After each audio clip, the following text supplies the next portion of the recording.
He said he not gonna fight him. Welcome to 2 Cents Boxing, where we talk everything boxing. Make sure to punch that like and subscribe button. Seriously, hit it like it owes you money. Want to go the extra mile? Drop a super chat or donate to the Cash App because who doesn't love supporting quality content? Catch me live every Friday at 6:30 p.m. and Sunday at 5 p.m. See you there. Hi, welcome to the channel. I'm Jay, and this is our 2 cents, where we talk everything boxing, and everybody's entitled to their own opinion. In today's video, we will be discussing Jaron Boots Ennis chase. Jaron Boots Ennis should chase Terence Crawford. But before we do that, make sure you punch that like and subscribe button, and make sure you let me know and drop it below your 2 cents as we go throughout the video. So it's fight week, ladies and gentlemen. Jaron Boots Ennis will be putting on a show this weekend against Usima Lima, however you pronounce his name. I'm looking forward to the fight. I can't wait to see Jaron Boots Ennis performing in the ring. Um, Boots has been receiving a lot of criticism lately, ever since Turkey Sheik put out that propaganda campaign about him not fighting Virgil Ortiz. Uh, Now all of a sudden he went from boogeyman to duck because he did not want to cancel his plans of unifying at 147 pounds and going to fight in Saudi Arabia on the undercard to fight Virgil Ortiz, or because he did not want to fight Teofimo Lopez, who doesn't really want to fight anybody, and we don't even know if he's going to fight Shakur Stevenson. We haven't even got that finalized. So somehow, even though T.O. ducks everybody and don't want to fight nobody for real, Boots ducked him. But I digress. So there's been a lot of talk about Jaron Boots Ennis and Terence Crawford fighting. Now, will they fight? Will they ever fight? I don't know. I don't think that they will ever fight. And if they don't fight, honestly, I don't have a problem with it. People think that, like, I would love to see the fight. People think that if you don't have an issue with something, or you're not emotional about something, then that means you don't want to see it.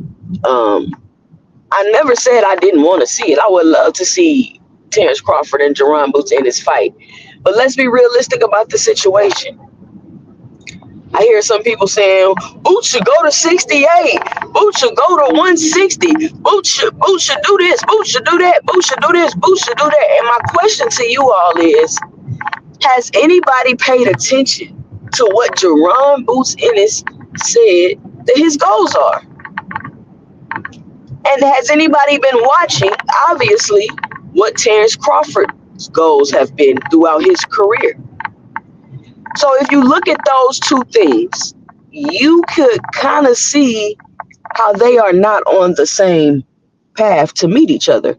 Now, could Jaron Boots Ennis go to 160, fight for a belt, to try to get in line to fight Terence Crawford?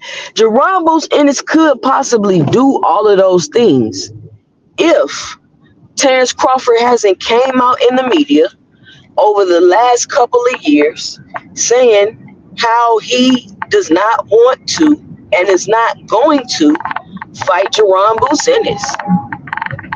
Why would Jaron chase Terence Crawford when he got stripped because he didn't want to fight the man? He got stripped because he didn't want to fight Boots. He has a belt at 154 pounds now that he's holding up a division. He can come back to 154 pounds and fight Boots if he wants to, if that's what he wants to do. So I think that the Jaron Boots Ennis Terence Crawford boat has sailed, but the conversation keeps coming up, and it's not coming up in a way where, like, oh, I really want to see that fight. I really want to see that fight. The conversation keeps coming up in a way where it seems to me, in my opinion, just to give my 2 cents, and y'all can let me know and drop it below what y'all think, that Terence Crawford and his team wants to have some type of phantom victory over Jaron Boots Ennis without having to actually fight him. Do y'all remember when he went to go spar Canelo and they was like, oh, we beat Canelo, we beat Jaron Boots Ennis too? And it's like, that's not how that works. Like, how are y'all gonna try to take credit for beating Boots if Bud beats Canelo? Like that's not how that works, y'all. I don't know if y'all know that or not. You don't get to take credit for another man's win. And now you got Bernie the Spit Bucket, all on Mill City.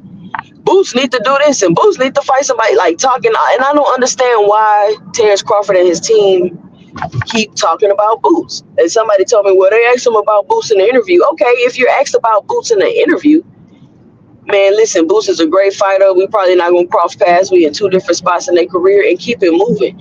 You don't have to denigrate and criticize the man. And I get it, if that's your opinion, you need to fight somebody. I get it.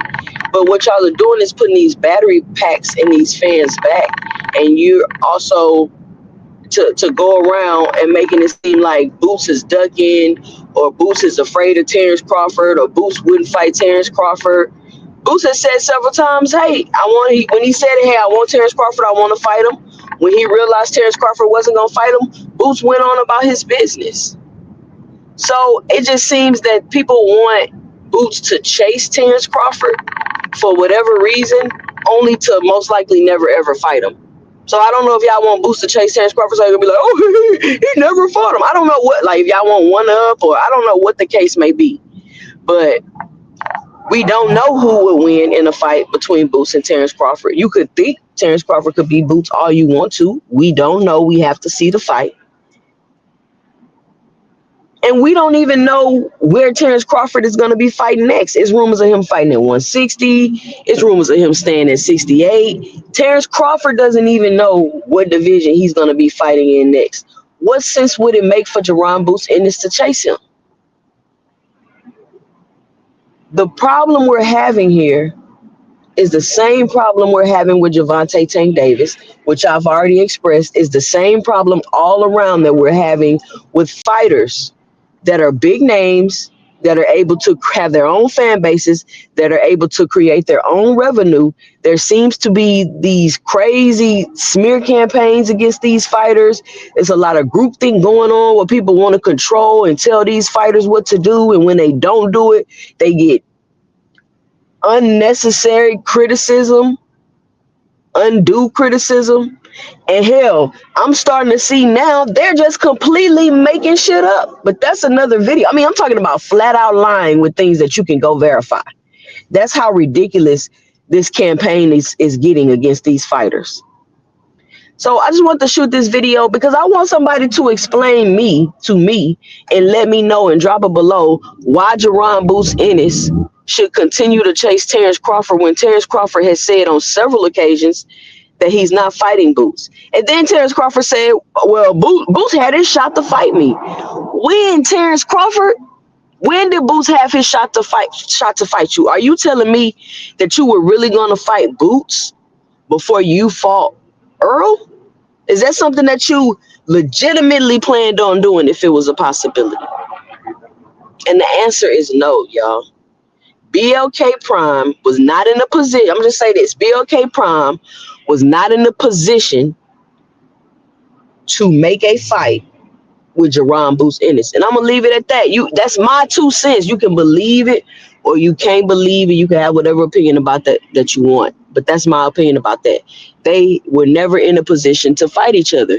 And then you've heard Terence Crawford say several times, I'm looking for the big money fights, even though he's chasing legacy. Jaron Boots Ennis does nothing for my career. If Jaron Boots Ennis fights Crawford, win or lose, and goes on to be a big star and a big name, and Crawford beat him, that definitely adds to his legacy, in my opinion, and it definitely does something for his career. You're telling me fighting a top competitive fight right now with one of the best fighters at 154 pounds does nothing for your legacy in your career, Terence Crawford? And if you don't think it does, you're entitled to that. But Terence Crawford is the one that's been contradicting himself. Terence Crawford is the one that said he's not going to fight him. He does nothing for my career. I'm looking for the big money fights. Terence Crawford is the one that said those things. So I don't know how Boots had a chance to fight him while doing nothing for his career if he does fight him at the same time. But what do you all think about Jaron Boots Ennis chasing Terence Crawford? Do you all think we will ever see that fight? Is that a fight that the boxing world absolutely have to have? Or is it just something that you would like to see? Because keep in mind, Jaron Boots Ennis and Terence Crawford are damn near a decade apart. They're in two completely different eras. You heard Sean Porter come out, hey man, Boots Ennis is a great fighter. I'm not fighting the kid. Cool. Nobody gave Sean Porter a hard time. Nobody called Sean Porter a duck because you know what's up. You know what's up. And I understand the perspective of people wanting to see the fight. I would absolutely love to see the fight too. I think Jaron Boots Ennis would be the most athletic fighter that Terence Crawford has ever fought. He would pose a challenge with the switch hitting, the real switch hitting, not that switching stances stuff that Terence Crawford be doing. But let me know what you think by dropping your 2 cents below in the comments. Should Jaron Boots Ennis chase Terence Crawford? Be sure to follow me on IG at 2 Cents Boxing and follow me on X at 2 Cents 20. Click this video right here and give your 2 cents about it. But I'm Jay, and stay tuned for my 2 cents in the next video.